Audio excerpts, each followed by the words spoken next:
Eu creio, Senhor.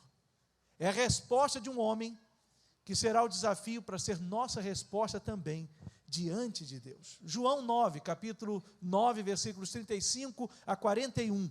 Eu quero te convidar para nós lermos as Escrituras Sagradas. João, capítulo 9, versículos 35 a 41. A palavra sagrada de Deus, a Bíblia, ela assim afirma. Jesus ficou sabendo que o haviam expulsado. E encontrando-o, perguntou-lhe: creis no Filho do Homem? Ele respondeu: quem é ele, Senhor, para que eu nele creia? Jesus lhe disse: tu já o viste, e é ele quem está falando contigo. Disse o homem: eu creio, Senhor, e o adorou. Jesus então prosseguiu: eu vim a este mundo para julgamento, a fim de que os que não veem, vejam, e para que os que veem se tornem cegos. Ouvindo isso, alguns fariseus que ali estavam com ele, perguntaram-lhe: será que nós também somos cegos? Jesus lhe respondeu: se fosseis cegos, não teríeis pecado. Mas como agora dizeis, nós vemos, o vosso pecado permanece. Meus irmãos, esse texto, ele é a conclusão de toda uma história narrada a partir de um milagre do capítulo 9 de João. Nós, hoje de manhã, nos dedicamos exclusivamente ao milagre acontecido e também ao interrogatório que os fariseus e escribas fizeram com o cego que foi curado por Jesus. Que milagre foi esse? Você deve estar lembrando, um homem cego, cego de nascença. E então os discípulos perguntaram para Jesus: Senhor, esse homem é cego desde que nasceu. Quem pecou para ele ser cego? Ele ou os pais dele? Por que essa pergunta? Porque os judeus ligavam muito o sofrimento ao pecado. Está sofrendo? É pecado. Tem alguma questão que envolveu e limitou você? Essa limitação é pecado. E foi assim que foi vista a vida desse homem também, na dúvida que aqueles discípulos estavam tirando com Jesus. Mas Jesus explicou: não foi ele quem pecou, nem foram os seus pais, mas a enfermidade dele é para que se manifeste a glória de Deus. Não é uma enfermidade para revelar pecado, mas é uma enfermidade para manifestar o poder de Deus. E então eles começaram a entender. Mas só que Jesus vai e cospe, faz uma lama, aquele barro, passa o barro na vista dele, diz para ele se lavar no tanque de Siloé. Siloé é um tanque que significa enviado, e aí ele vai naquele tanque, lava os seus olhos, e o homem passa a ver, começa a enxergar, e as pessoas dizem: não é possível, não é aquele homem que ficava mendigando, como é que esse homem agora está enxergando alguma coisa? Não pode ser. Uns disseram: não, é ele mesmo, é ele, e outros disseram: não, parece, mas será que é ele mesmo? E era aquele homem.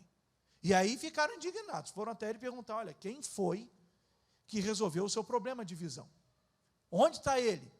Disse: olha, eu não sei onde ele está. E aí os fariseus fizeram uma série de interrogações a ele. Foi um momento assim, questões em cima de questões. Como que você foi curado, rapaz? Como que se abriram os seus olhos? Ele vai dizer: eu não sei. O homem que me curou, ele cuspiu no chão, ele pegou barro, ele passou na minha vista, ele pediu para eu me lavar, eu me lavei no tanque de Siloé, eu estou vendo. Mas quem ele é para você? Para mim ele é um profeta. E os homens indignados, porque eles disseram: Jesus é um pecador, porque curou esse homem no sábado, e sábado não era dia de trabalhar, não era dia de curar. Jesus rompeu, segundo a tradição deles, com a lei do sábado.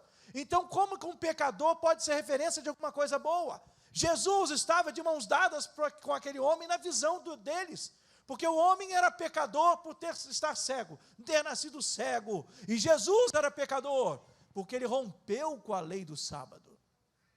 E agora como podem dois pecadores, na visão deles, ganhando a primazia em todo aquele diálogo, em toda aquela situação.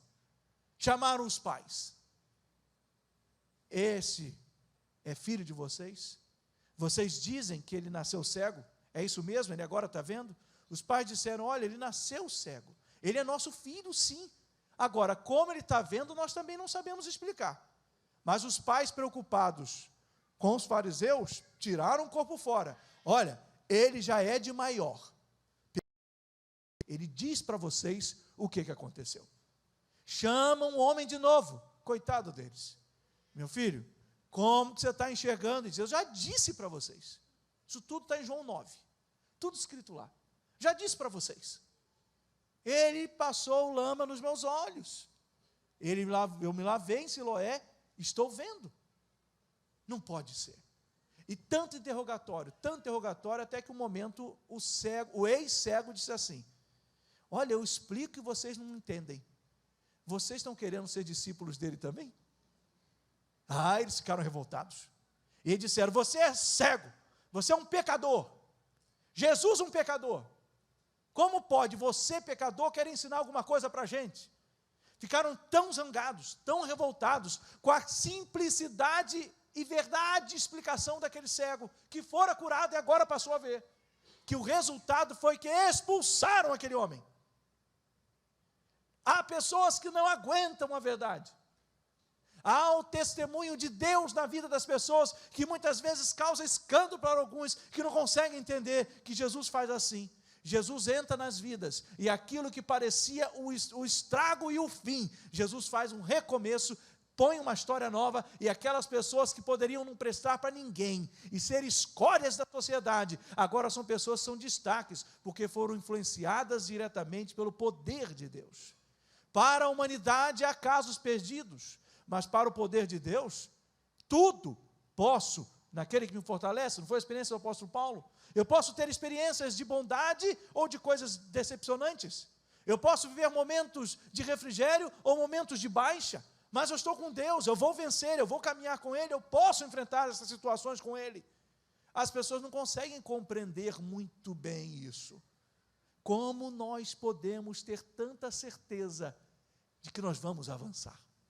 E disse hoje de manhã, no sermão que está disponível no canal da igreja no YouTube, se você quiser entender um pouco mais desse contexto, mas diz hoje pela manhã, de que segundo o registro do Evangelho de João, nós somos o testemunho vivo do poder de Deus.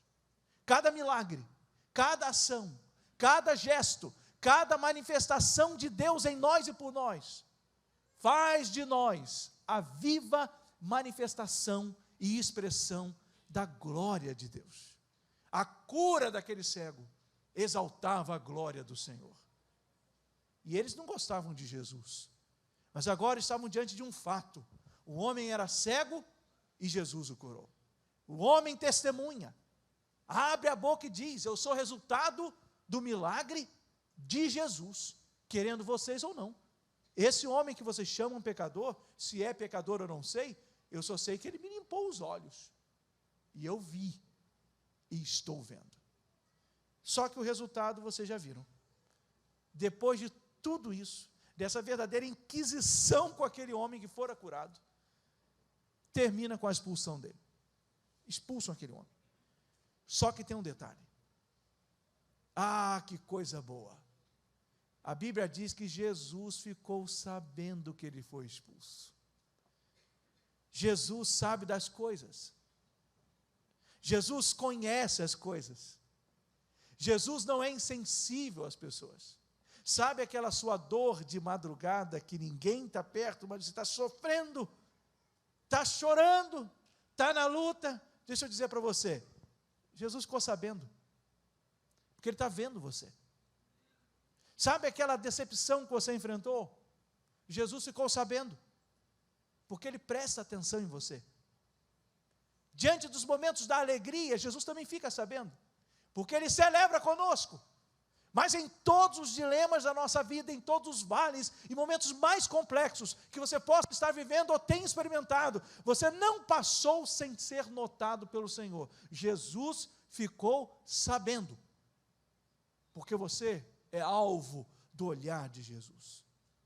Agora é interessante, porque a gente pode aplicar em duas direções, pelo menos, esses versos lidos.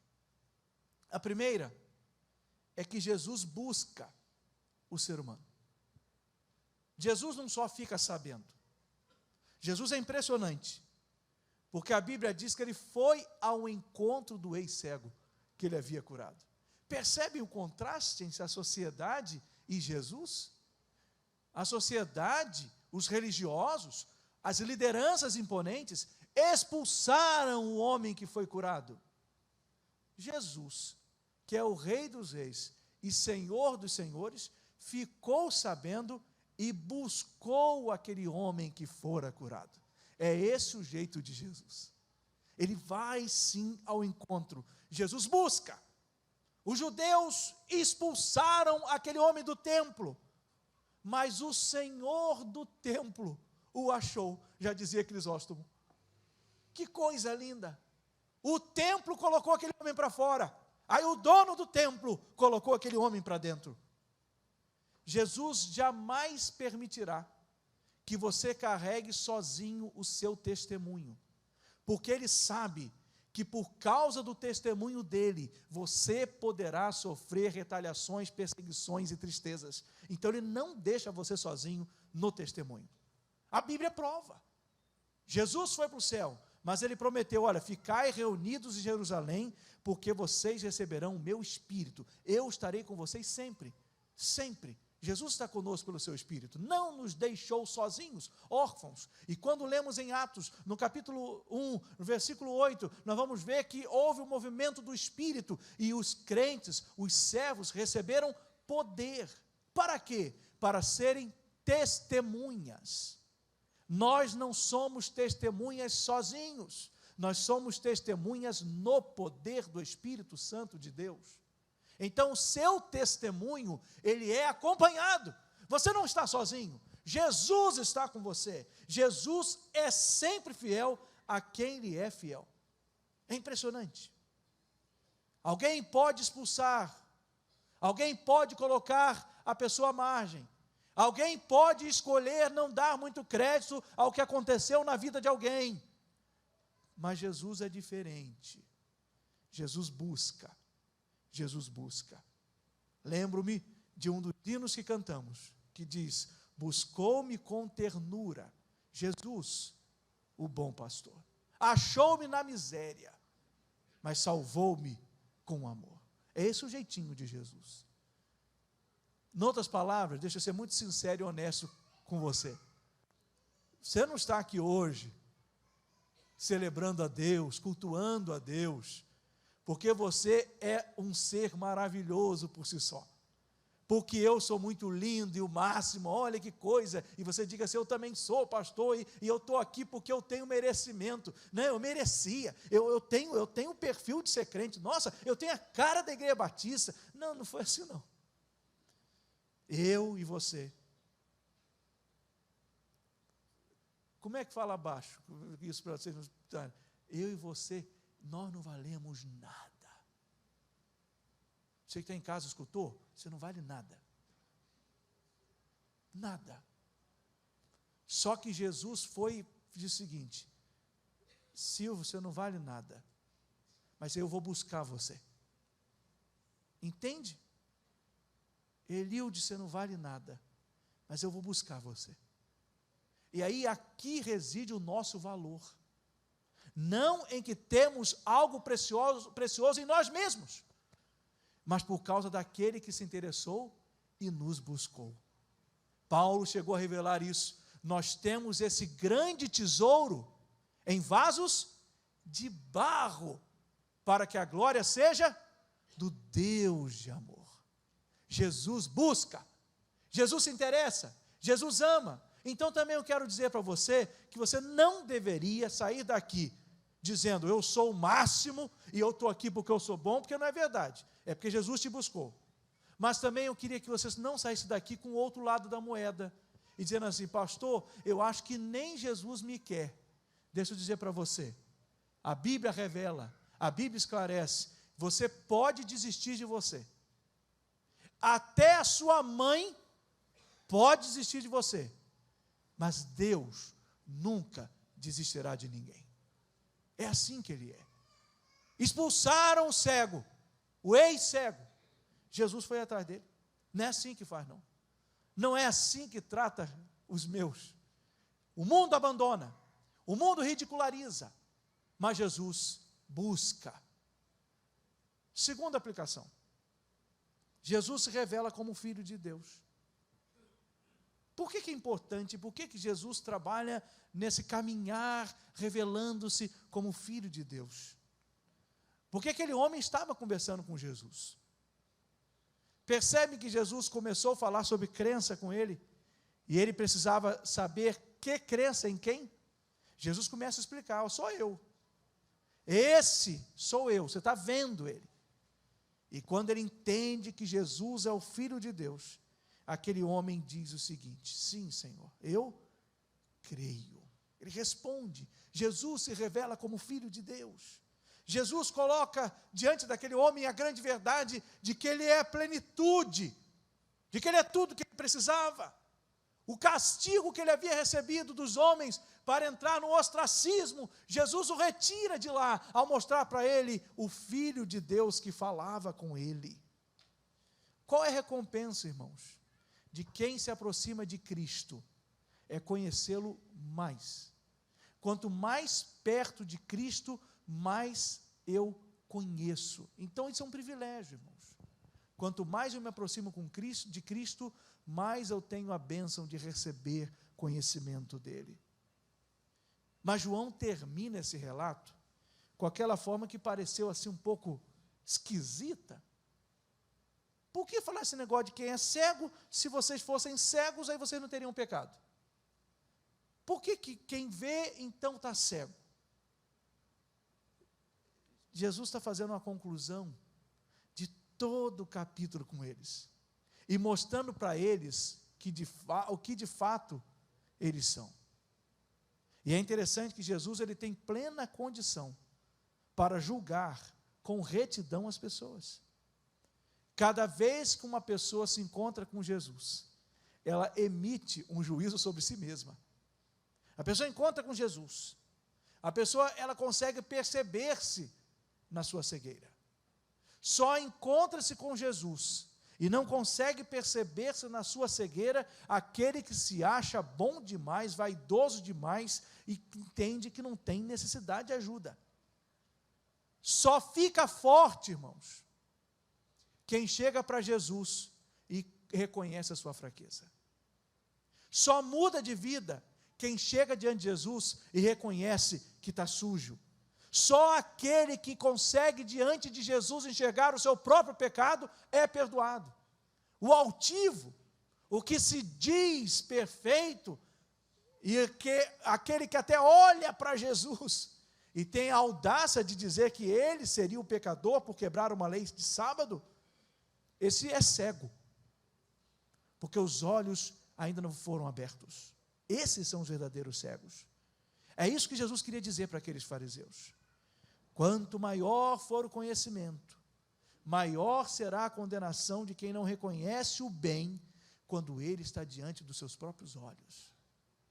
Jesus estava diante deles e eles não tiveram a capacidade de reconhecer que o bem estava diante deles.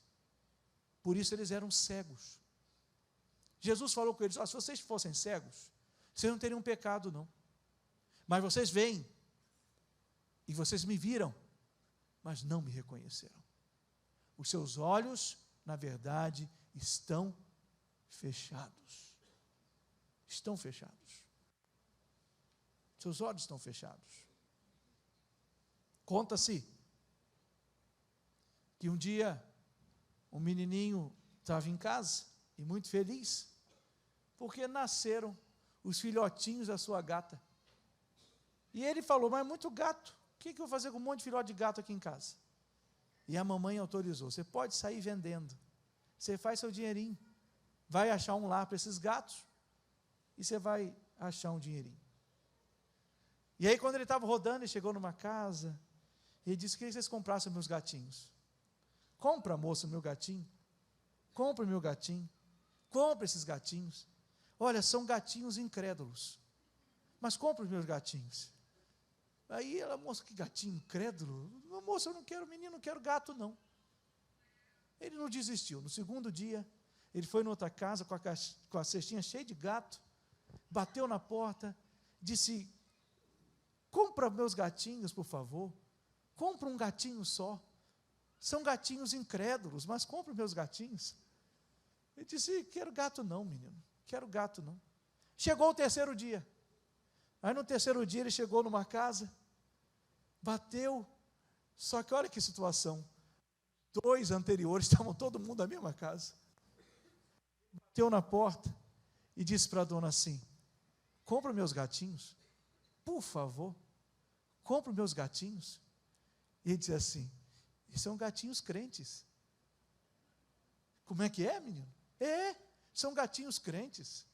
Aí os outros 2 vizinhos vieram: não acredito. O que é isso? Você foi na minha casa anteontem e falou que é gatinho incrédulo. E ontem você foi na minha, menino. Você falou que era incrédulos. Agora você vem aqui dizendo que ele é gatinho crente. Ele disse: é porque agora já está no terceiro dia. Agora eles são crentes. Por quê, menino?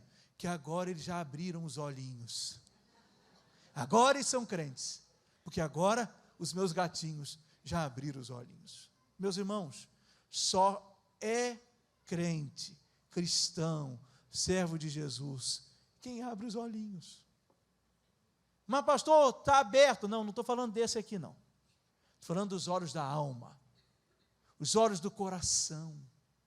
Esses olhos que nós conseguimos ver Jesus pela fé.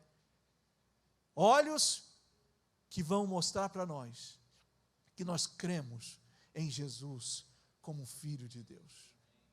Você já teve os seus olhinhos abertos?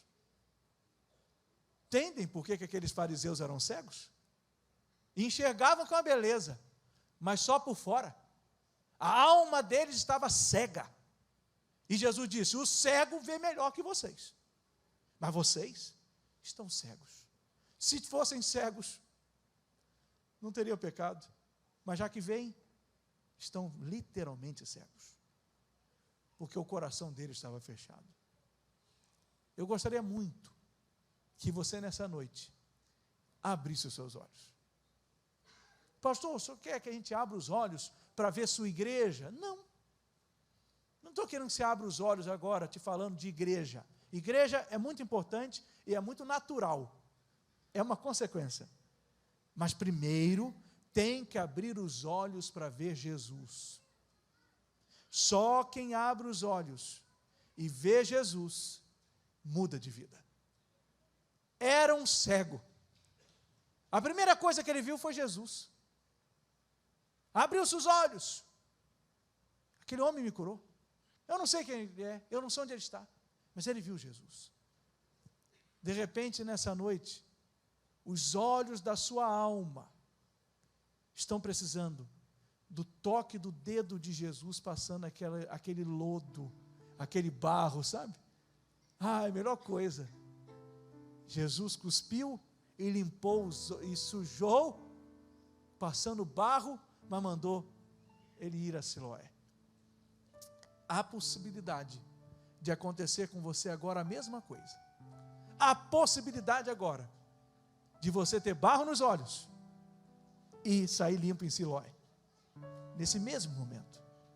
Basta você dizer: Jesus, abre os meus olhos.